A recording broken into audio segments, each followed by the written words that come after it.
আসসালামু আলাইকুম, সবাই কেমন আছেন? আজকে আমার পরিকল্পনা এই পর্যন্ত বাংলাদেশের যত ধরনের মুরগি আছে ইনশাল্লাহ আজকে আপনাদেরকে সবগুলা দেখাবো।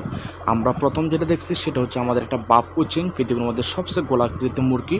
এখন যেটা দেখতে পাচ্ছি এটা হচ্ছে আমাদের বাপ ব্রাহ্মা, পৃথিবীর সবচাইতে একটা বড় মুরগি, যা আজকে আমরা ইনশাল্লাহ আপনাদেরকে দাপড়ে দেখাবো। এটা হচ্ছে আমাদের ওয়াইনডট মুরগি, যেটা ব্লুলেস ওয়াইনডট, পৃথিবীর সুন্দর ধরনের মুরগির মধ্যে সে একজন।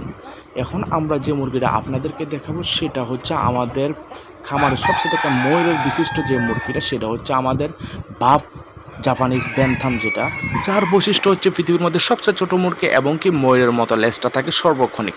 এখন আমরা যেটা দেখাচ্ছি এটা হচ্ছে আমাদের ল্যাক অ্যান্ড বিল্ডার, যেটা মজার বৈশিষ্ট্য হচ্ছে মাথা কালো, লেজ কালো, মধ্যখানটা থাকে সর্বোচ্চ সম্পূর্ণ হোয়াইট।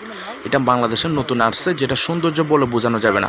এখন যেটা দেখছেন এটি হলো একমাত্র Brahma, Columbian original light Brahma, যেটা বাংলাদেশের মধ্যে এটাই একমাত্র অরিজিনাল, যার ওজনের কথা একমাত্র আপনি ইন্টারনেটে সার্চ দিলে বুঝতে পারবেন। কারণ পৃথিবীর মধ্যে সবচেয়ে বড় মুরগি এটা, যা ডিমের জন্য 5 থেকে 6 কেজি করা যায়। যদি আপনি মাংসের জন্য করেন তাহলে ব্রয়লার খাদ্য খাওয়ালে এটা 10 কেজি করার কোনো ব্যাপার না। এখন যেটা দেখছেন এটা হলো ফুল স্কেপ বা ফুল স্কেপ। এখন যেটা দেখছেন সেটা হচ্ছে জাপানি মল্টেন ব্যান্থাম মুরগি।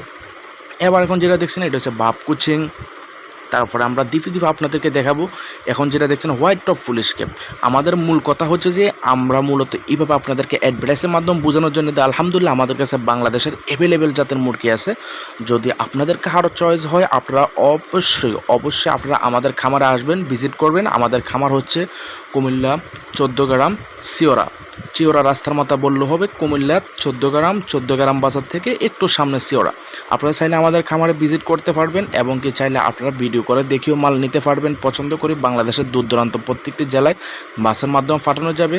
ওকে, আসসালামু আলাইকুম ওয়া রাহমাতুল্লাহ।